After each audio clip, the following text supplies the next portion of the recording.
Hello my dear students, કેમ છો? મજામાં? ફરીથી એકવાર તમારું ઇમ્પિરિયલ ટોપર્સ યુટ્યુબ પ્લેટફોર્મ ઉપર હાર્દિક હાર્દિક હાર્દિક સ્વાગત છે. આજે આપણે ચેપ્ટર નંબર 9 વર્તુળનો એક ટોપિક આગળ. હવે સૌ પ્રથમ આપણે થિયરી કમ્પ્લીટ કરી, પછી આપણે પ્રમેય બહુ સરસ રીતે શીખ્યા. મને વિશ્વાસ જ છે કે તમે બધા જ થિયરી અને પ્રમેયના વિડીયો જોઈને જ આવ્યા હશો, તો જ તમને 9.1 અને 9.2માં મજા આવશે.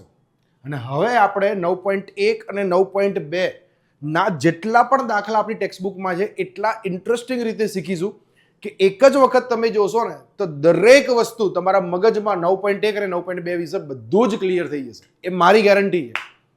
ચલો હવે આપણે એક ટોપિક આગળ જઈએ. એક્સરસાઇઝ 9.1 અને એક્સરસાઇઝ 9.2 ચેપ્ટર નંબર 9 વર્તુળ.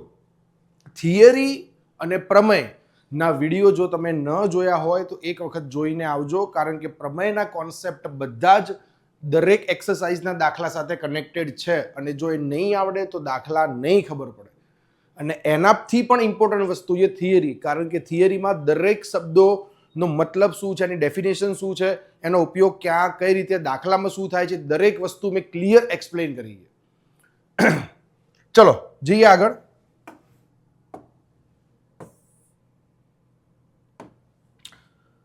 9.1 અને 9.2. 9.1માં બે જ દાખલા છે આપણી ટેક્સ્ટબુકમાં, અને બંને દાખલાના કોન્સેપ્ટ આપણે બંને ભણી ગયા છીએ. આપણને ખબર જ છે, એટલે તમને યાદ કરાવે છે કે જો આ વસ્તુ આવી હતી, તમને ખબર પડી જશે ઓટોમેટિકલી કે આ વસ્તુ આવી હતી. જેમ કે જો શું કહીએ, યાદ કરો કે શબ્દ જ્યારે શરૂઆતમાં કીધો છે કે યાદ કરો કે જો બે વર્તુળની ત્રિજ્યાઓ સમાન હોય તો તે બે વર્તુળો સમાન છે. બે વર્તુળ ડ્રો કરીએ આપણે, બે વર્તુળ, અને એવું કહે છે જો બે વર્તુળની ત્રિજ્યાઓ સમાન હોય કે આ બે વર્તુળ છે, એક ને કે સેકન્ડ. ચલો ઓકે, આ બંને વર્તુળ આપણે ડ્રો કર્યા છે. હવે જે પ્રમાણે સેન્ટેન્સ કહેશે એ પ્રમાણે આપણે આગળ વધીશું. જો બે વર્તુળની ત્રિજ્યાઓ સમાન હોય તો તે બે વર્તુળ સમાન છે. યસ, એક આ ત્રિજ્યા, એક આ ત્રિજ્યા, આ બે વર્તુળની ત્રિજ્યાઓ, બંને ત્રિજ્યાઓ સમાન છે એવું એને કીધું છે. સાબિત તમારે એવું કરવાનું છે કે સમાન વર્તુળોની સમાન જીવાઓ તેમના કેન્દ્ર આગળ સમાન ખૂણા આંતરે છે. આવી ગયું ને આગળ 9.1 અને 9.2માં આ જ કોન્સેપ્ટ ભણ્યા આપણે. જેમ કે આ બે વર્તુળ, બેની જીવા, નામ આપી દઈએ એના માટે. સમજી લો કે ઓ એ બી, અહીંયા આપી દઈએ સી અને ડી, અહીંયા કેન્દ્ર નામ આપી દઈએ પી. બે વર્તુળની ત્રિજ્યાઓ સમાન છે તો આપણે સેન્ટેન્સમાં એવું લખી શકીએ કે ત્રિકોણ OAB અને ત્રિકોણ PCD માં ત્રિજ્યાઓ તો સરખી છે, એને કીધું જ છે. બંને ત્રિજ્યાઓ સરખી જ છે, OA OB, અને બંને સમાન વર્તુળો છે. જો વર્તુળની ત્રિજ્યા સમાન હોય, જો બે વર્તુળની ત્રિજ્યાઓ સમાન હોય, એક શબ્દ મેં તમને સમજાવ્યો તો, જ્યારે બે વર્તુળ આપેલા હોય અને બે વર્તુળમાં ત્રિજ્યાઓ સરખી હોય ને ત્યારે એને જેમ એકરૂપ ત્રિકોણ કહેવાય ને, એમ આને એકરૂપ વર્તુળ પણ કહેવાય. એકરૂપ વર્તુળ પણ શબ્દ છે. આ બંને વર્તુળ એક્ઝેક્ટલી ક્લિયર, એક્ઝેક્ટલી સરખા છે તો આ બંનેને આપણે એકરૂપ વર્તુળ પણ કહીએ. એવું ના હોય કે એકરૂપ ત્રિકોણ જ હોય, એકરૂપ વર્તુળ પણ હોય. અને એકરૂપ વર્તુળની ડેફિનેશન શું છે, વ્યાખ્યા શું છે કે બે વર્તુળની ત્રિજ્યાઓ સરખી હોય. તો ત્રિકોણ OAB અને ત્રિકોણ PCD માં OA આના માટે PC, બાનો ઉપયોગ કરો, OB PD, ફરીથી બાનો ઉપયોગ કરો. સમાન વર્તુળોની સમાન જીવાઓ તેમના કેન્દ્ર આગળ સમાન ખૂણા આંતરે. સમાન જીવાઓ બી સમાન છે, આ બંને પણ સરખી છે, તો આપણે એવું કહી શકીએ કે AB બરાબર CD. ફરીથી બાનો ઉપયોગ, તો ત્રિકોણ OAB એકરૂપ ત્રિકોણ PCD કોના આધારે, બાના આધારે એકરૂપ ત્રિકોણ બની ગયા છે, બંને સરખા છે. તો જીવાઓ તેમની કેન્દ્ર આગળ સમાન ખૂણા જ આંતરે ને, બે એકરૂપ ત્રિકોણ થઈ ગયા. લો, તો ખૂણો AOB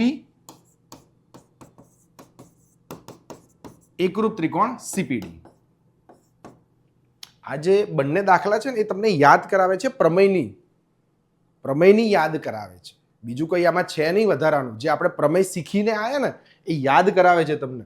પ્રમેયમાં એને શું કર્યું કે એક જ વર્તુળ હતી ને એમાં બે ત્રિકોણ આપ્યા હતા. અહીંયા એને શું કીધું છે, જો યાદ કરો કે જો બે વર્તુળની ત્રિજ્યા સમાન હોય, બે વર્તુળો અલગ અલગ આપ્યા અને ત્રિજ્યા સરખી આપી અને કીધું જીવાય સમાન છે, તમને પહેલા યાદ કરાયું કે આવું તમે ભણીને આયા છો.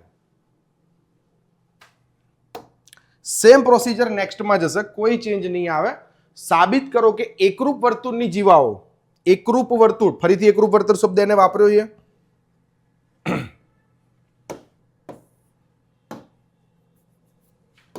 ચલો ફરીથી બે એકરૂપ વર્તુળ. યસ, આ બે એકરૂપ વર્તુળ, એની બે જીવાઓ, તેમના કેન્દ્ર આગળ સમાન ખૂણા આંતરે. એ આ જીવા, સમજી લો કે આની જીવાનું નામ આપી દઈએ AB, આ જીવાનું નામ આપી દઈએ આપણે CD. આ એકરૂપ જીવાઓ સરખી છે ને, બે વર્તુળ છે એટલે બંનેની જીવાઓ સરખી જ થાય. કેન્દ્ર આગળ સમાન ખૂણા આંતરે એવું કહી દીધું છે. આના કેન્દ્ર આગળ ને આના કેન્દ્ર આગળ બનતો ખૂણો સરખો છે એવું એને આપી દીધું છે.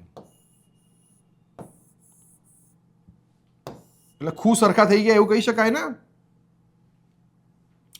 કેન્દ્રના નામ આપવાના રહી ગયા છે. કેન્દ્રના નામ આપી દઈએ આપણે. અહીંયા નામ આપી દઈએ O, અહીંયા નામ આપી દઈએ P. ચલો, કેન્દ્ર આગળ ખૂણા સમાન આંતરે છે. આ ખૂણા સરખા છે અને અહીંયા આ ખૂણો સરખો છે. કેન્દ્ર આગળ સમાન ખૂણા આંતરે છે તો જીવાઓ સમાન હોય, સરખી હોય કે ના હોય?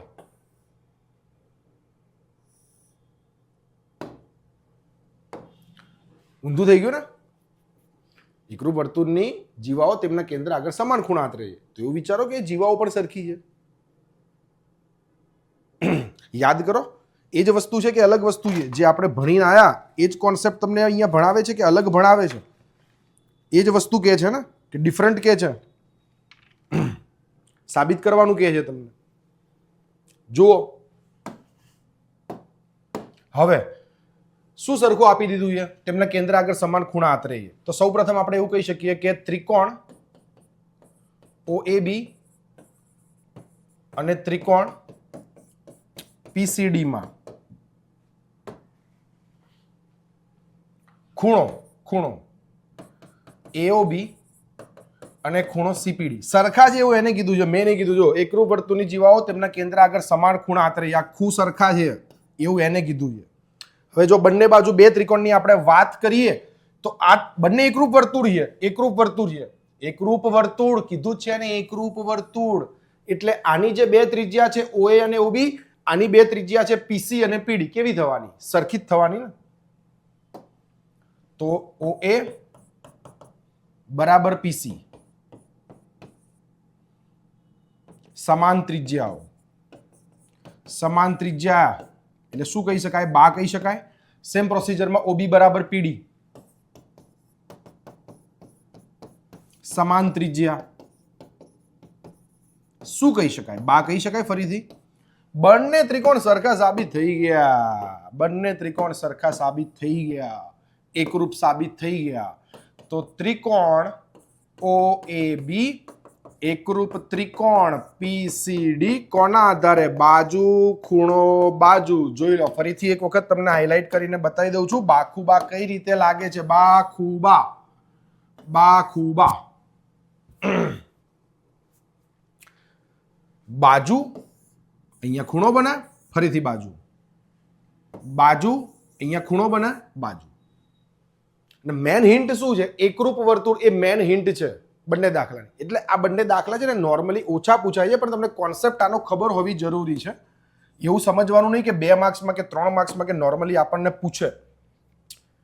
જ્યાં સુધી પ્રમેય છે ત્યાં સુધી આનો વારો ના આવે, પણ આપણને ખબર હોવી જોઈએ. કારણ કે પ્રમેયનો કોન્સેપ્ટ એક જ વર્તુળને લઈને જાય છે. અહીંયા બે વર્તુળ અલગ અલગ આપ્યા છે અને શબ્દ વાપર્યો છે એકરૂપ વર્તુળ. એકરૂપ વર્તુળ એટલે તમને ખબર હોવી જોઈએ કે તમને એવું કહે ને કે 10 એકરૂપ વર્તુળ તો 10 એ 10 ની ત્રિજ્યાઓ સરખી છે, 10 એ 10 ની, તો જ એ એકરૂપ વર્તુળ કહેવાય, બાકી ના કહેવાય. બાખુબાના શરતના આધારે બંને ત્રિકોણને એકરૂપ તો બતાવી દીધા આપણે. તો જીવાઓ સમાન છે. હવે તમને ખબર છે કે CPCT નો આધાર તમે લો તો હવે હું લખી શકું કે ભાઈ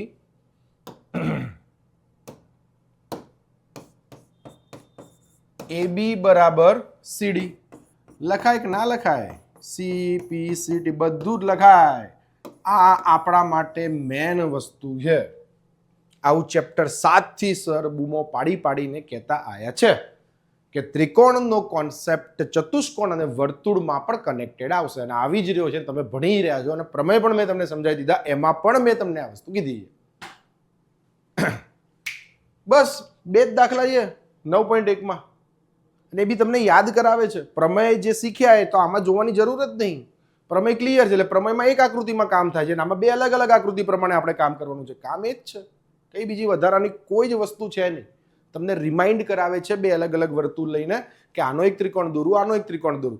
તો વિચારો, એક સિમ્પલ લોજિક મગજ ચલાવો કે ભાઈ આ જે વર્તુળ એકરૂપ છે, બંને વર્તુળ, તો જેટલી આની ત્રિજ્યા છે એટલી જ આની થવાની. તો આની જે જીવા બનવાની એ જીવા આની બનવાની, કારણ કે બંનેની ત્રિજ્યાઓ સરખી જ છે.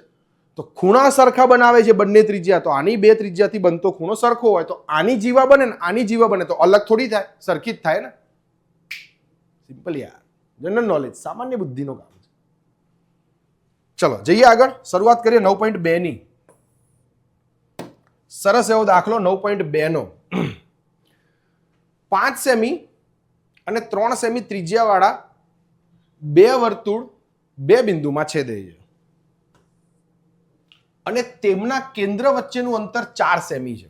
કદાચ આપણે આકૃતિને ફરીથી બનાવીએ સમજવા માટે, તો એ આકૃતિને આપણે આ રીતે બનાવી શકીએ કે ભાઈ જો આ એક આ વર્તુળ છે, બરાબર છે, આ બીજું વર્તુળ છે,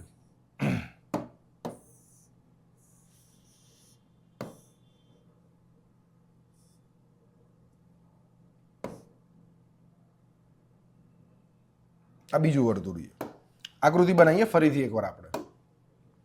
5 સેમી ને 3 સેમી ત્રિજ્યા વાળા 2 વર્તુળો, બરાબર છે. આ પહેલું વર્તુળ. પહેલા આકૃતિ સમજી લેજો. આકૃતિ સમજી લેશો ને આપણું કામ બહુ ઈઝી થઈ જશે. દાખલામાં કશું જ નહીં, તરત આવડી જશે. મોટું વર્તુળ એટલે 5 સેમી, નાનું વર્તુળ એટલે 3 સેમી ત્રિજ્યા, બધાને ખબર પડે. આ નાના વર્તુળનું કેન્દ્ર, આ મોટા વર્તુળનું કેન્દ્ર. આને નામ આપી દઉં O અને નામ આપી દઉં P. ચલો, એને આપ્યું છે એ પ્રમાણે આપણે આપી દઈએ.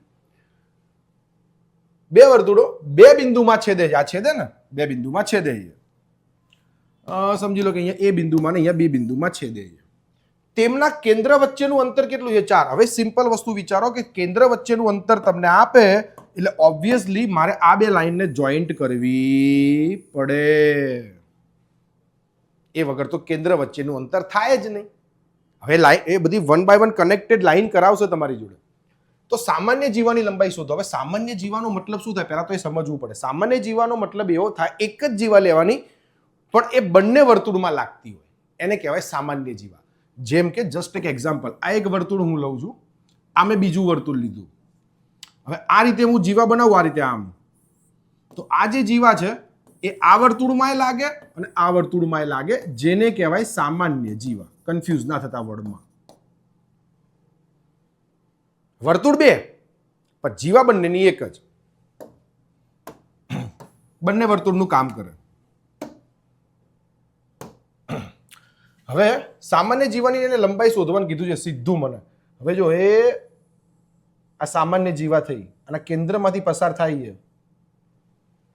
આ સામાન્ય જીવા, જે જીવા P કેન્દ્રિત વર્તુળમાંય કહેવાય, O કેન્દ્રિત વર્તુળમાંય કહેવાય, બંનેમાં કહેવાય, અલગ અલગ ના કહેવાય.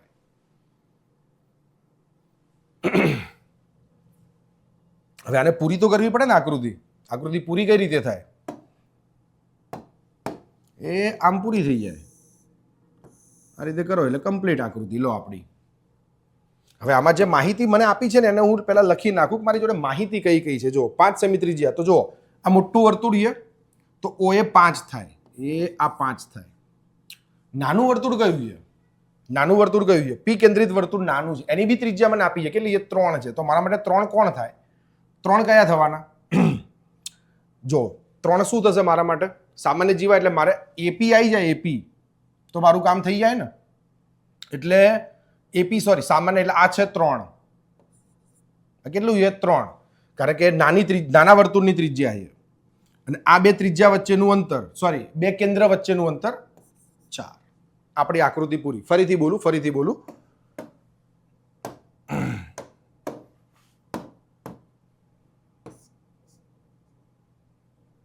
હાઇલાઇટ કરીને તમને ક્લિયર કરાવું. જો આ 5, આ મોટા વર્તુળની ત્રિજ્યા દેખાય છે, આ એનું કેન્દ્ર અને આ એની ત્રિજ્યા. મોટા વર્તુળની ત્રિજ્યા ક્લિયર. ચલો, એ આ નાના વર્તુળની ત્રિજ્યા, આ એનું કેન્દ્ર, આ નાના વર્તુળની ત્રિજ્યા.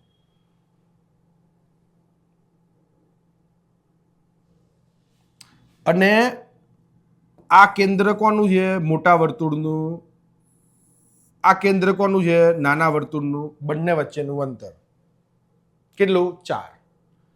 તો 3 નો વહીવટ થઈ ગયો, 4 નો થઈ ગયો, 5 નો થઈ ગયો, બધાનો વહીવટ થઈ ગયો. બધાની વસ્તુ આપણને ખબર પડી ગઈ, કોણ ક્યાં છે, કઈ રીતે કામ કરે છે. આવી ગઈ આકૃતિ ક્લિયર? સામાન્ય જીવાની લંબાઈ શોધો. સામાન્ય જીવા એટલે શું? જો સામાન્ય જીવા છે ને એટલે આને કહેવાય એ બી સામાન્ય જીવા છે. બંનેમાં આવે છે. તો સૌ પ્રથમ આપણે લખીશું આકૃતિમાં બતાવ્યા પ્રમાણે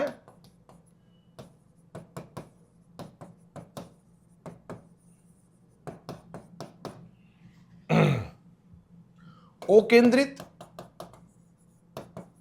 અને પી કેન્દ્રિત વર્તુળોની ત્રિજ્યા અનુક્રમે 5 સેમી અને 3 સેમી છે.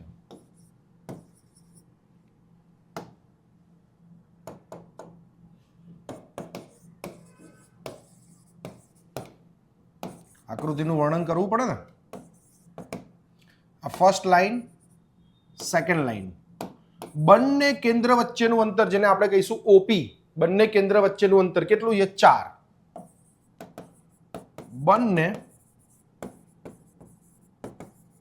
કેન્દ્ર વચ્ચેનું અંતર 4 સેમી.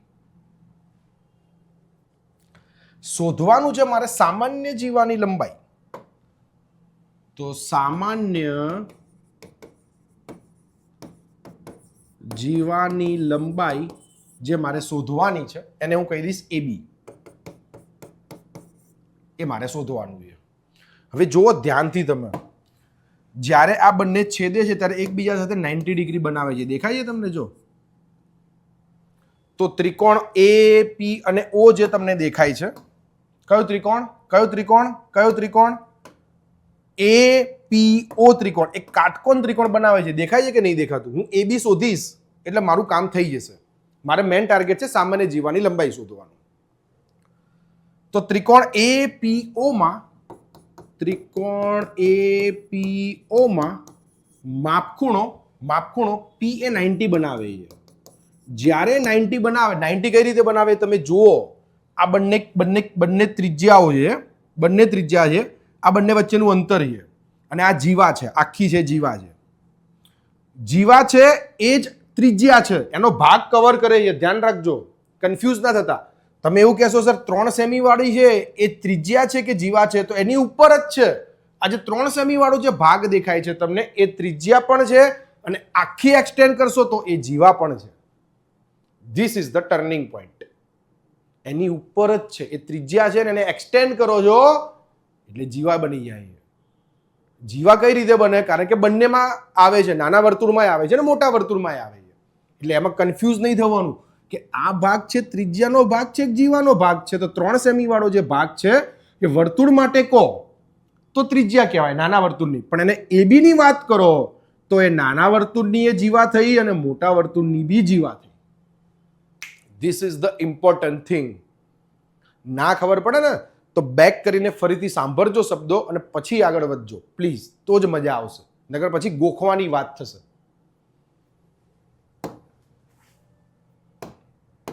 તો હવે જો એ તો કાટકોણ ત્રિકોણ બનાવે છે ને, તો ત્રિકોણ 90 હોય તો આપણે એવું લખી શકીએ ને કે ભાઈ AO સ્ક્વેર બરાબર AP square plus PO square.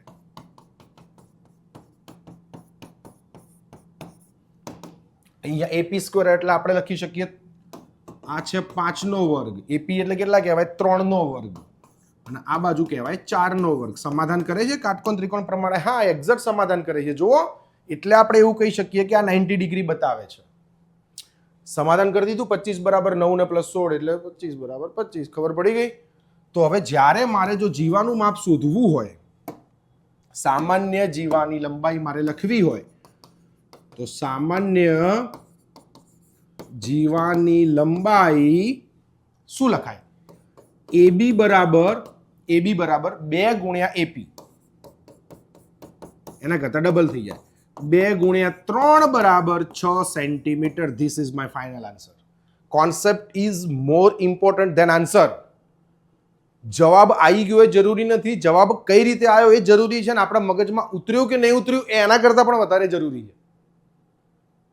ભૂમિતિમાં હંમેશા આને ટ્વિસ્ટ કરીને આ વસ્તુ ઘણી બધી રીતે પૂછી શકાય. આ સેમ ટુ સેમ આવા જ વર્તુળનો દાખલો ધોરણ 10માં તમારે આવશે, વર્તુળ ચેપ્ટરમાં જ,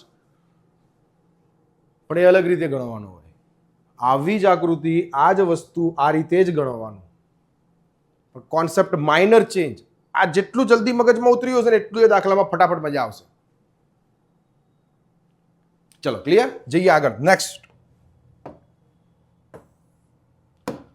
શું કહે છે દાખલા નંબર 4? બહુ મસ્ત દાખલો છે. સેકન્ડ અને થર્ડ સમ છે ને નોર્મલ દાખલો છે, એટલા માટે મેં નથી કરાયો. તમને આવડી જશે, બરાબર છે? જેટલા પણ સમ હું તમને એક્સપ્લેન કરું છું ડીપલી, 50% 60% જે નથી સમ ગણ્યા મેં, એ સમમાં દરેક વસ્તુ હશે જ. એક તમે જાતે ટ્રાય કરશો, નહીં ખબર પડે તો કોમેન્ટ સેક્શનમાં કોમેન્ટ કરી શકો કે સર આ સ્વાધ્યાયનો આ દાખલો નથી આવડતો, તમે ગણાવો. તો હું એ બી તમને રેકોર્ડ કરીને અપલોડ કરીશ. હું તમે ટેન્શન ના લો, એ મારી જવાબદારી છે. ચલો, ક્વેશ્ચન નંબર 4.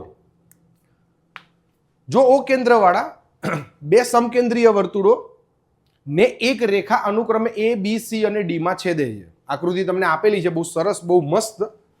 તો સાબિત કરો કે AB બરાબર CD. તમને એવું કીધું છે કે AB અને CD સાબિત કરો. સૌ પ્રથમ તો તમને કોન્સેન્ટ્રિક સર્કલ્સ એટલે કે સમકેન્દ્રીય વર્તુળનો મતલબ ખબર હોવી જોઈએ. સમકેન્દ્રીય વર્તુળ કોને કહેવાય? સમકેન્દ્રીય વર્તુળનો મતલબ થાય બે વર્તુળ જેના કેન્દ્ર એક જ હોય પણ બંનેની ત્રિજ્યા અલગ અલગ હોય, જેને કહેવાય સમકેન્દ્રીય વર્તુળ. તો કેન્દ્રવાળા બે સમકેન્દ્રીય વર્તુળ છે.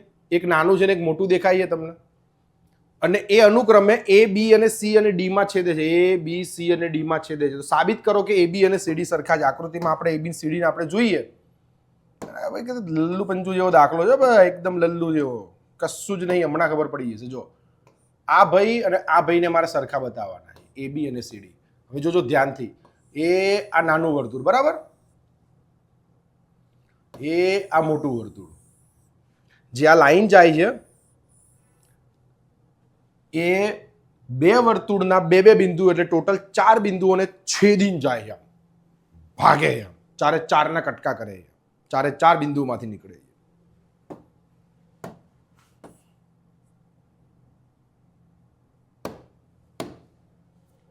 તો સાબિત કરો કે AB બરાબર CD. હવે એક વસ્તુ જુઓ તમે, આમાં બધાનો ઉલ્લેખ છે, બધા જ આકૃતિ તમને આપેલી જ છે, બધાનો ઉલ્લેખ છે.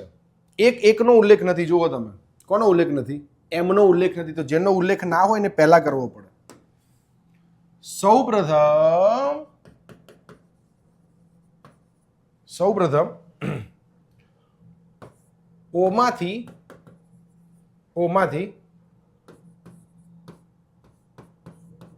AD ને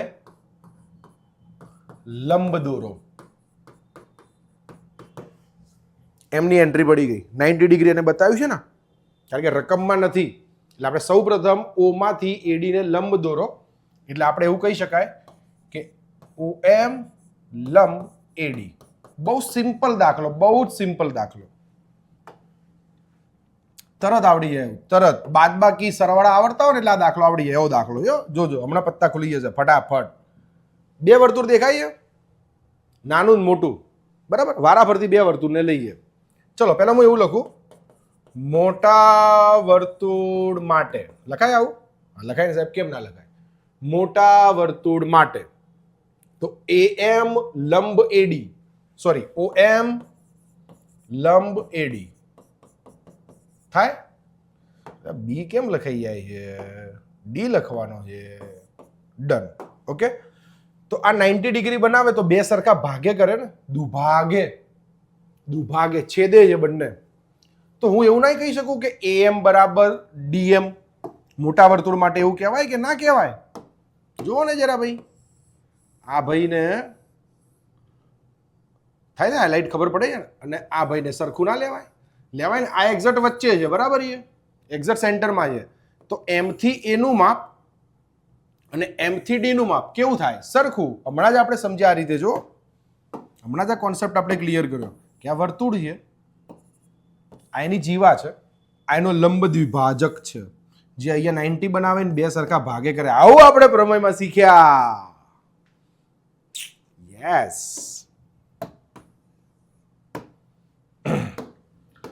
તો એવું લખી શકાય કે AM બરાબર DM,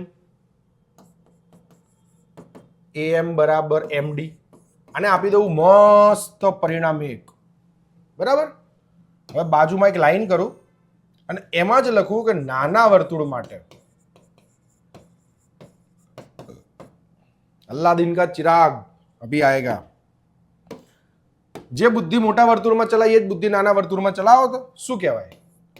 OM લંબ AD ની જગ્યાએ શું લખાય? BC એવું લખાય? લખાય ને? લખાય, બિલકુલ લખાય. જે કામ મોટામાં કર્યું એ કામ નાના કરો. આમાં AD કહેવાય, આમાં BC કહેવાય. તો હવે એના માટે લખી શકાય BM બરાબર MC.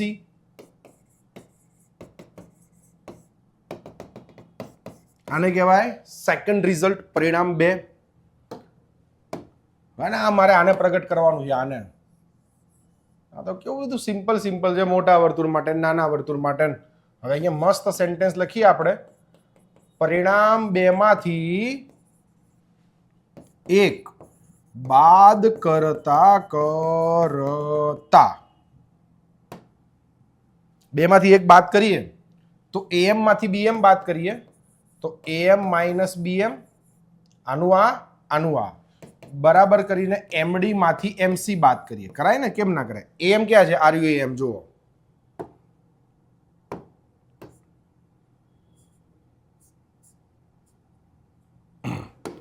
RUAM. એમાંથી શું બાદ કરવાનું? BM. એ આટલો ભાગ જતો રહે.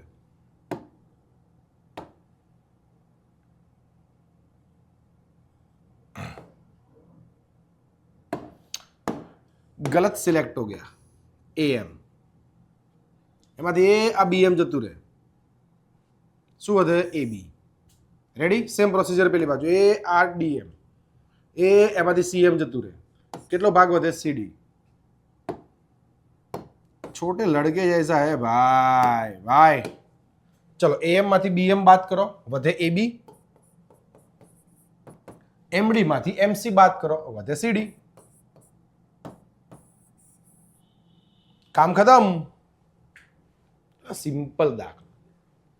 બે એક શબ્દ નવો આવ્યો. શબ્દ કે નવો તો છે નહીં. સમકેન્દ્રીય વર્તુળ તમે ભણી ગયા છો ને, કે પહેલી વાર થોડી ભણે. બસ લંબ દોરવાનો છે. મોટા વર્તુળ માટે કામ કરો, નાના વર્તુળ માટે કામ કરો, મોટામાંથી નાનું બાદ કરો, એટલે જે વધ્યું પરિણામ આવી જાય. નેક્સ્ટ.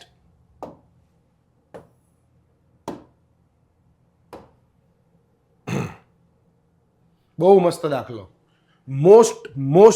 મોસ્ટ IMP તમારી વાર્ષિક પરીક્ષા માટે. વર્તુળમાંથી તમને ખબર હશે કે સાબિત કરોના દાખલા, આ 3 દાખલા જે મેં તમને ગણાયો, એક 5મા નંબરનો દાખલો, એક 6ઠ્ઠા નંબરનો દાખલો છે, અને પ્રમેય છે. આ સૌથી ઇમ્પોર્ટન્ટ છે, સૌથી ઇમ્પોર્ટન્ટ. કારણ કે એવું કહી શકાય કે વર્તુળ ચેપ્ટરમાં કદાચ આપણે બ્લુપ્રિન્ટ વાર્ષિક પરીક્ષાની વિચારીએ તો સૌથી વધારે 3 માર્ક્સના 4 માર્ક્સના દાખલા વર્તુળ ચેપ્ટરમાંથી બ્લુપ્રિન્ટ પ્રમાણે આવે છે. એમાં ચતુષ્કોણ ચેપ્ટરમાં પણ સૌથી વધારે પ્રમેય છે. દાખલા ઓછા છે, સાબિત કરોના દાખલા કે પ્રમેયની સંભાવના એમાંથી વધારે આવે છે. બટ 9thમાં કંઈ બોર્ડ છે નહીં, એટલે તમારા સ્કૂલવાળા શિક્ષક કે ટ્યુશનમાં કે જ્યાં બી તમે ભણો છો એ જગ્યાએ તમને એવું કહી દીધું હશે કે ભાઈ આટલું જ કરજો, આટલામાંથી જ પૂછાશે, આટલામાંથી જ આપણે પેપર આવશે, આટલા જ પ્રમેય કરવાના, આ જ દાખલા કરવાના. પણ મારી એક રિક્વેસ્ટ છે, વિનંતી છે તમને કે કોન્સેપ્ટ બધા જ ભણજો પ્લીઝ. એનું રીઝન છે કારણ કે જો ખાસ કરીને ત્રિકોણ, વર્તુળ અને ચતુષ્કોણ, આ 3 ચેપ્ટરમાં તમારા કોન્સેપ્ટ વીક રહી જશે ને તો આગળ ઘણો બધો પ્રોબ્લેમ તમે ફેસ કરશો. અને એ જ વસ્તુ જ્યારે તમે 10thમાં જશો ને ત્યારે તમારે દરેક વસ્તુ રિકવર કરવી જ પડશે. અને જો અત્યારે રિકવર કરેલી નહીં હોય ને તો આગળ કરવામાં વધારે સમય લાગશે અને એ વખતે તમારી જોડે સમયનો અભાવ હશે. કારણ કે તમે તમારા રેગ્યુલર સિલેબસના કોન્સેપ્ટ ક્લિયર કરો કે પછી જૂના કોન્સેપ્ટ 9માં જઈને ત્રિકોણ અને ચતુષ્કોણના ગુણધર્મો કે એની વ્યાખ્યાઓ ભણો. મેં તમને પહેલા કીધું કે વર્તુળ, ત્રિકોણ અને ચતુષ્કોણ આ ત્રણેય સેમ નામના સેમ ચેપ્ટર્સ 10માં એક્ઝિસ્ટ કરે છે. ચતુષ્કોણ નથી પણ એના કોન્સેપ્ટ બધા આવશે, ખાસ કરીને MCQ SQ ની આપણે વાત કરીએ તો. એટલા માટે એટલે ભણજો દરેક વસ્તુ, નકર આગળ જઈને પ્રોબ્લેમ વધારે ક્રિએટ થશે, ખાસ કરીને ભૂમિતિના ચેપ્ટર્સ. એક વસાહતમાં 20 મીટર ત્રિજ્યાવાળું એક વર્તુળાકાર વિહાર સ્થાન આવેલું છે. મોસ્ટ ટાઈમ બી દાખલો, મોસ્ટ ટાઈમ 3 માર્ક્સમાં પૂછાવાની શક્યતા સૌથી વધારે 20 મીટર ત્રિજ્યાવાળું એક વિહાર સ્થાન આવેલું. વિહાર સ્થાન એટલે મેદાન જેવું. 20 મીટર ત્રિજ્યા છે. 3 છોકરાઓ છે, અંકુર, સૈયદ અને ડેવિડથી દરેક પોતાના હાથમાં રમકડાનો ટેલિફોન લઈને એકબીજા સાથે વાત કરવા માટે રાખીને વર્તુળની સીમા પર સરખા અંતરે બેઠા છે. હવે જુઓ આકૃતિમાં સૌપ્રથમ મેં એક વર્તુળ દોર્યું છે, બહુ સરસ એવું, જેની ત્રિજ્યા છે 20 મીટર. તો સૌથી પહેલા આપણે બતાવી દઈએ કે ભાઈ આ 20 મીટર ત્રિજ્યા, જેમ કે આ OA ત્રિજ્યા 20 મીટર, OS ત્રિજ્યા 20 અને OD પણ 20. એટલે આ 3 ત્રિજ્યાઓ છે એની, OA, OS અને OD, આ 3 ત્રિજ્યાઓ છે. 3 છોકરાઓ છે, અંકુર, સૈયદ અને ડેવિડ, દરેક પોતાના હાથમાં રમકડાનો ટેલિફોન રાખીને એકબીજા સાથે વાત કરવા માટે રાખીને વર્તુળની સીમા પર સરખા અંતરે બેઠા છે, ઇક્વલ ડિસ્ટન્સે બેઠા છે. 3 જણા છે અને 3 જણા જ્યારે સરખા અંતરે એકબીજાના સરખા અંતરે બેઠા હોય તો એક સામાન્ય બુદ્ધિ પ્રમાણે આપણને એવી ખબર પડે કે ત્રણેયની લાઈનો જ્યારે આપણે કનેક્ટ કરીએ તો સમબાજુ ત્રિકોણ બને. હા કે ના? યસ. સૌથી પહેલી વસ્તુ, કારણ કે જો ત્રિકોણના પ્રકાર ખબર પડવાથી અને ગુણધર્મો ખબર પડે, એટલે ગુણધર્મો ખબર પડવાથી એને આપણે ટેકલ કઈ રીતે કરવો, કઈ રીતે ગણવા, એના ખૂણાઓ, બાજુઓનું કઈ રીતે લેવું, દરેક વસ્તુ ખબર પડે. જેમ કે ચતુષ્કોણના ગુણધર્મો ખબર પડે, ત્રિકોણના ગુણધર્મો ખબર પડે, એટલે આપણને ઘણું બધું કામ આપણું આસાન થઈ જાય. તો પહેલું પત્તું એ ખુલે છે કે ત્રણે એકબીજાથી સરખા અંતરે ઊભા છે, એટલે સમબાજુ ત્રિકોણની એન્ટ્રી પડે છે.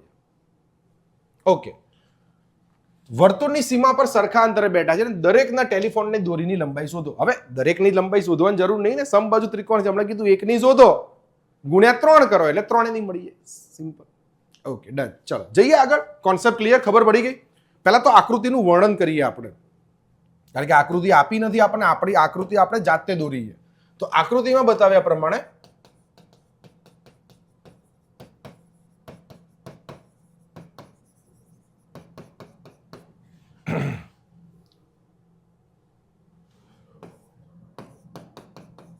ઓ કેન્દ્રિત વર્તુળ ની ત્રિજ્યા 20 મીટર છે. તો ત્રિજ્યાઓ એની કઈ કઈ થાય? OA બરાબર OS બરાબર OD, OA બરાબર OS બરાબર OD બરાબર 20 મીટર. બ્રેકેટમાં આપણે લખી દઈએ કે વર્તુળની ત્રિજ્યા. હવે અંકુર, સૈયદ અને ડેવિડ ત્રણેયનો ઉલ્લેખ કરવાનો ને. ચલો, અંકુર, સૈયદ અને ડેવિડ વર્તુળ પર સરખા અંતરે બેઠા છે. સરખા અંતરે બેઠા છે, જેથી આપણે કહી શકીએ AS બરાબર SD બરાબર AD.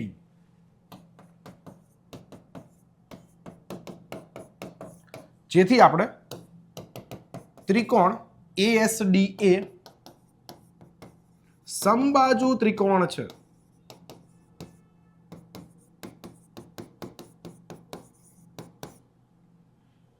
ઘણી બધી વસ્તુ ખબર પડી. ત્રિજ્યાનું માપ આવી ગયું, સમબાજુ ત્રિકોણ છે એ ખબર પડી ગઈ. હવે એક વસ્તુ વિચારો, જે ડેટા હતો એ આપણે લખી નાખ્યો. મારો મેઇન ટાર્ગેટ શું છે? મારે શોધવાનું શું છે? મારે AS શોધી નાખું, કાં તો SD શોધી નાખું, કાં તો AD શોધી નાખું. 3માંથી કોઈ પણ એક બાજુ આવી જાય તો મારું કામ થઈ જાય. મેઇન વસ્તુ શું છે? 3માંથી કોઈ પણ એક બાજુ લાવી કઈ રીતે, એ મહત્વની વાત છે. પહેલા તો આપણે આને આ રીતે આમ બતાવી દઈએ, થોડી મજા આવે. હે ને? આ અહીંયા 90 બનાવે, હમણાં જ મેં તમને કીધું આ સ્ટ્રેટ લાઈન છે, 90 ડિગ્રી બને અહીંયા, હમણાં જ ચર્ચા થઈ આપણે. હવે એક કામ કરીએ, પહેલા તો બાજુના માપને આપણે ધારી લઈએ. સમજી લો કે આ માપને લઈએ x. હવે આ બંને સરખા થાય તો આ પણ કેટલું થાય? x. ઓબ્વિયસલી બંને સરખા ભાગ કરે છે ને, sm જેટલું થાય એટલું md થાય. આખું થઈ જશે 2x. ભાઈબંધ, મારા વાલા મિત્રો, વિદ્યાર્થી મિત્રો, 2x. જો આ 2x થાય તો આ કે હું એ 2x હતો ભાઈ, હું અલગ ના થવું, કારણ કે સમબાજુ ત્રિકોણ છે. હા કે ના? એ પણ 2x થાય. જે મેં ધાર્યું એને હું ડિસ્ક્રાઇબ કરી દઉં. ધારો કે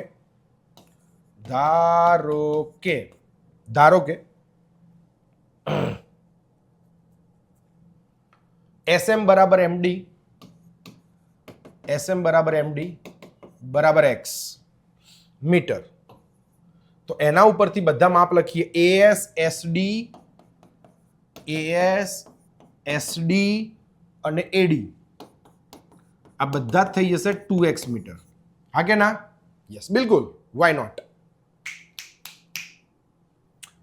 હવે વન બાય વન જેમ જેમ આગળ જશે ને એ પ્રમાણે આપણે સ્ટેપ સમજીશું. કોઈ જ ઉતાવળ નહીં કરવાની, થોડી પણ સમજવા ઉપર કોન્સન્ટ્રેટ કરવાનું છે. એક જ વખત જોવાથી આપણને આવડી જવું જોઈએ. ભલે 5 મિનિટ જોઈએ, 10 મિનિટ જોઈએ કે 15 મિનિટ જોઈએ, સમ એવો છે કે આપણને પકડી રાખશે. આપણે જોવા જેટલું તમે જોશો એટલું જ આપણે બેટર એક્સપ્લેનેશન તરફ જઈશું. 2x 2x 2x આવી ગયું. આ લાઈન શોધવા માટે મારે x શોધવો જરૂરી, એ તમને ખબર પડી ગઈ છે. x મળી જશે મારું કામ થઈ જશે. હવે મારો ટાર્ગેટ એક જ વસ્તુ ઉપર થવો જોઈએ કે ગમે તે કરીને મને x ની વેલ્યુ મળી જાય. તો અત્યારે તો મારા જોડે ASD નો ઉપયોગ કર્યા સિવાય કોઈ બીજો ચારો જ નહીં કે હું આખો જે ત્રિકોણ છે એનો ઉપયોગ કરું ને એનું ક્ષેત્રફળ લાવું. કારણ કે બીજું કોઈ માપ છે જ નહીં મારી જોડે. આખો ત્રિકોણ જે ત્રિકોણ કયો છે? સમબાજુ ત્રિકોણ. તો સૌપ્રથમ આપણે સમબાજુ ત્રિકોણનું ક્ષેત્રફળ લઈએ. પછી જેમ જેમ આપણે આગળ જઈશું એ પ્રમાણે આપણને ક્લિયર થતું જશે કે હા આ માપ જોઈશે, આ ખબર પડશે, આ માપ આવ્યું. તો ત્રિકોણ ASD માં એનું ક્ષેત્રફળ લેતા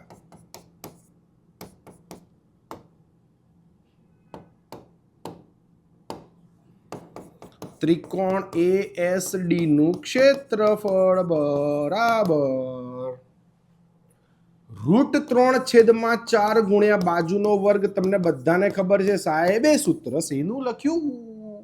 સમબાજુ ત્રિકોણના ક્ષેત્રફળનું સૂત્ર છે. ચાલો તો આપણે લખીએ √3/4. બાજુ કેટલી છે મારા માટે? બાજુ છે મારી જોડે 2x નો સ્ક્વેર. તો થઈ જશે √3/4 ગુણ્યા થઈ જશે 4x નો વર્ગ. 4 4 ઉડી જાય. તો સૌ પ્રથમ એવી વસ્તુ આપણે કહી શકીએ કે સમબાજુ ત્રિકોણનું ક્ષેત્રફળ √3/x². આખાનું ક્ષેત્રફળ, આખાનું એટલું છે, આખાનું ક્ષેત્રફળ. હવે એક વસ્તુ વિચારો તમે, મારે છે ને આ 3 નું ક્ષેત્રફળ જે બનશે એ આખા જેટલું બને કે ના બને? કયા 3 નું? આ 1,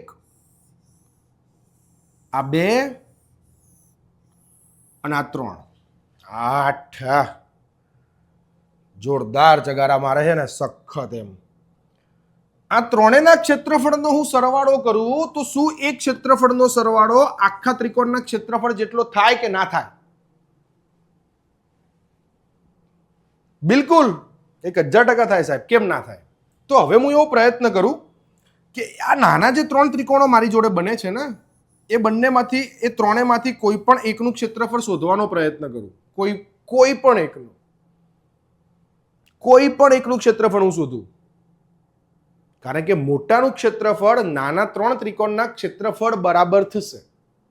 હા કે ના? હા. હવે એક વસ્તુ વિચારો, આ 3 જે આમ જગારા મારી રહ્યું છે જોરદાર આમ લાઇટિંગમાં, આ 3માંથી કયા ત્રિકોણને પકડવો ઈઝી રહેશે? કારણ કે 3 સરખા જ છે ને. આપણે તો પહેલા કેવો રસ્તો ગોતવાનો? ઈઝી મારું કામ થાય, બીજી મગજમારી નહીં. તમે એક વસ્તુ જુઓ, આને પકડવો ઈઝી રહેશે. કેમ ખબર? એની જોડે આ છે વેધ છે, જો જે આની જોડે નથી.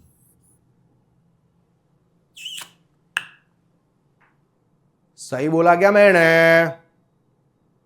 હે ભાઈ, સહી બોલા क्या मैंने? તો ઈઝી હોય રસ્તો પહેલા પકડવાનો ને, તો આ પહેલો પકડવાનો. આપણે કયો ત્રિકોણ? OSD માં એ ત્રિકોણને પહેલા પકડીએ, ઘણું બધું કામ થશે આપણું. જુઓ, રીઝન સાથે દરેક વસ્તુ આવશે, એક વસ્તુ ગોખવાની નથી. અત્યાર સુધી ભલે આ દાખલો તમે ગોખીને તૈયાર કર્યો હોય, મગજમાં ના ઉતર્યો હોય, આજે આ દાખલાને પાડી દેવાનો છે આપણે પૂરેપૂરો એમ. ચલો, ત્રિકોણ OSD માં જે ત્રિકોણ આ બાજુનું કામ કરે એ જ ત્રિકોણ આ બાજુનું કામ. બંને ત્રિકોણ સરખા જ છે. જુઓ તમે, એ આ ત્રિકોણ લો તમે કે આ ત્રિકોણ લો, બંને ત્રિકોણમાંથી વચ્ચે લાઈન જાય છે. આ રીતે ત્રિકોણ બને છે, આમ બને છે, પણ વચ્ચે આમ લાઈન બી જાય છે. તો આ ત્રિકોણ જે કામ કરશે એ જ કામ આ બાજુનું ત્રિકોણ કરશે. બંને કામ સરખું જ કરશે. તો આપણે એક જ ત્રિકોણ માટે કામ કરીએ ને, પછી ગુણ્યા 2 કરશું, જોઈ લઈશું જેની જરૂર પડશે દાખલામાં. તો ત્રિકોણ OMS પણ લઈ શકાય, ત્રિકોણ OMD પણ લઈ શકાય. ગોખવાનું નથી સહેજ પણ. ત્રિકોણ OMS માં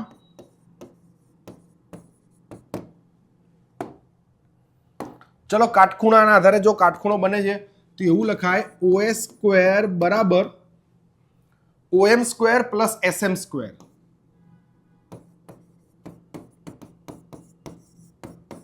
ચલો, OS² એટલે આપણે કહી શકીએ અને 20નો વર્ગ.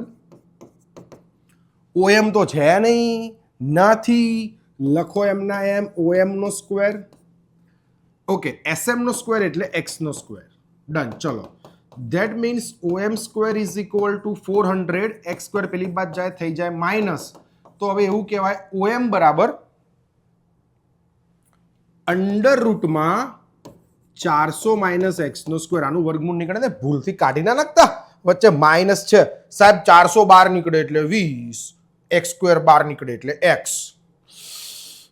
ના થાય, ના થાય હો, ધ્યાન રાખજો, ના થાય. વચ્ચે ગુણાકારનો સંબંધ હોય ને તો ટોપીની બહાર આવે, બાકી ના આવે. ચલો, OM આવી ગયું. જો OM આવી ગયું. OM SD તો છે જ. મારો ટાર્ગેટ શું છે? આનું ક્ષેત્રફળ શોધવાનો. ફરીથી ટાર્ગેટથી ભટકવું નહીં.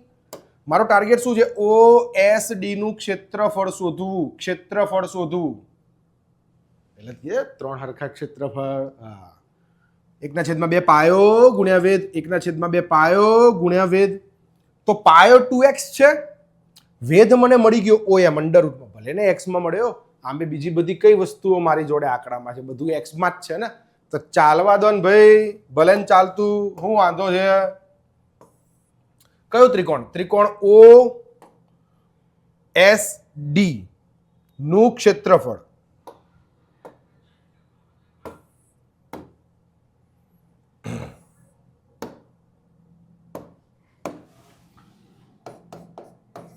ત્રિકોણ OSD નું ક્ષેત્રફળ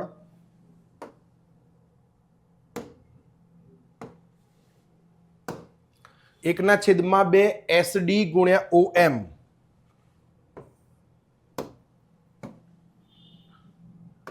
એકના છેદમાં 2 SD ગુણ્યા OM. તો SD કેટલા હતા મારી જોડે? હતા 2x. અને આ OM કેટલા આવી ગયા જોઈ લો. અંડર રૂટમાં 400 માઇનસ X². અંડર રૂટમાં 400 માઇનસ X². 2 ઉડી ગયા, અહીંયા વધ્યા x કૌંસમાં અંડર રૂટમાં 400 માઇનસ x નો સ્ક્વેર. આ કોનું ક્ષેત્રફળ આવ્યું? Metre square. આ કોનું ક્ષેત્રફળ આવ્યું? OSD નું ક્ષેત્રફળ આવ્યું ભાઈબંધ. OSD નું એ આખું સિલેક્ટ અને સિલેક્ટ કરી દઈએ આપણે. થાય? હા, થઈ તો ખરી. હા,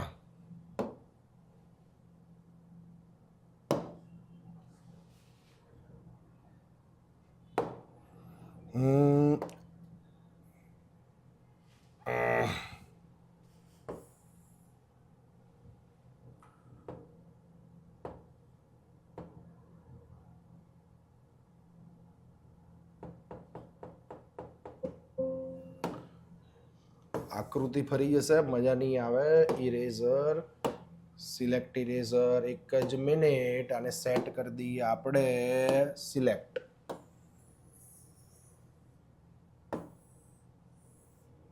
ઓહો હો હો, તો આખું ખરાબ થઈ ગયું.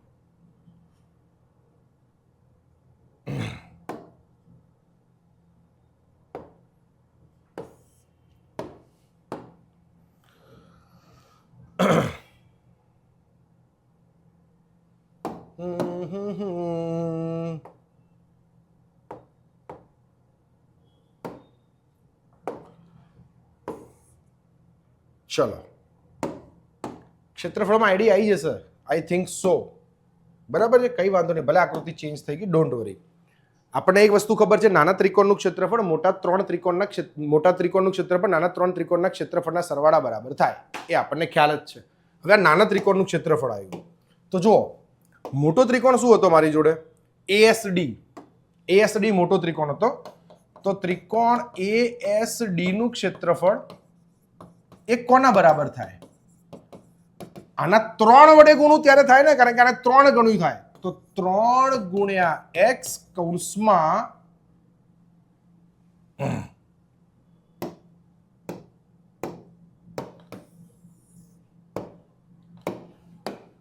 3 ગુણ્યા ત્રિકોણ ઓએસડી નું ક્ષેત્રફળ થાય. નાના 3 ત્રિકોણ બરાબર મોટો એક ત્રિકોણ, હા કે ના? Yes sir. હવે શું કરીએ? એએસડી નું ક્ષેત્રફળ તો મારી જોડે તૈયાર જ હતું ને. આરયુ જો કેટલું હતું? એએસડી નું ક્ષેત્રફળ √3x². જો આરયુ આ સૌથી મોટા ત્રિકોણનું ક્ષેત્રફળ, આખા ત્રિકોણનું ક્ષેત્રફળ, આખું ત્રિકોણ એનું ક્ષેત્રફળ. તો એએસડી નું ક્ષેત્રફળ મારી જોડે હતું √3x². તો અહીંયા હું લખી નાખું √3x². મારો ટાર્ગેટ છે x ને શોધવાનો. x મળી જશે, મારું કામ ઈઝી થઈ જશે. વાર્તા પૂરી, દાખલો પૂરો. અહીંયા થશે 3 ગુણ્યા x અંડર રૂટમાં 400 - x². આ બધાને ખબર પડવી જોઈએ કે આ કઈ રીતે આવ્યું. આ મોટા ત્રિકોણનું ક્ષેત્રફળ, આ નાના ત્રિકોણનું ક્ષેત્રફળ, નાના 3 ત્રિકોણ ભેગા થાય એટલે મોટો ત્રિકોણ બની જાય. હવે આના છેદ 2 ઉડાડ દો. આ x², આ x ઉડી ગયા. ચલો આગળ જઈએ. શું વધ્યું અહીંયા? √3x, અહીંયા વધ્યા 3, અહીંયા વધ્યા અંડર રૂટમાં 400 - x². ટોપીઓ હટાવવા માટે બંને બાજુ વર્ક કરી દઈએ. અહીંયા થઈ જશે 3x², અહીંયા થઈ જશે 3 નો વર્ગ 9 કૌંસમાં 400 - x². ચલો 3x નો વર્ગ 9 ચોક 36, 3600 - 9x². પેલી બાજુ જશે એટલે થઈ જશે 9 ને 3 12x² બરાબર 3600. આગળ જઈએ x² બરાબર 3600 upon 12 300. x છે, પહેરાઈ દો ટોપી. વર્ગમાંથી x લાવવા માટે 300 ને ટોપી પહેરાવી પડે. 300 ને ટોપી પહેરાવો એટલે શું થાય? 100 ગુણ્યા 3 તોડીએ એટલે 100 તરી 300. 100 કુદીને બહાર આવે, કારણ કે એનું વર્ગમૂળ નીકળે એટલે x બરાબર થઈ જાય 10√3. આવી જાય મીટર. જો x નું કામ થઈ ગયું. આકૃતિની જરૂર નહીં, ભલે જતી રહી. જ્યારે સમજવાનું હતું એટલે આપણે સમજી લીધું છે, કોઈ જ પ્રોબ્લેમ નહીં. કોન્સેપ્ટ ક્લિયર થઈ ગયો છે, આપણે એ વસ્તુ એક્સપ્લેન થઈ ગઈ છે. x બરાબર થઈ ગયા 10√3 મીટર. હવે જુઓ તમે, એને શું કીધું છે કે દરેકના વચ્ચેની લંબાઈ આપણે શું લીધી હતી? 2x લીધી હતી, x નથી લીધી. ધ્યાન રાખજો, દરેકના લંબાઈ કેટલી હતી? 2x હતી. જો શું લીધી હતી આપણે? 2x. દરેકના ટેલિફોનની દોરીની લંબાઈ, દરેકના ટેલિફોનની દોરીની લંબાઈ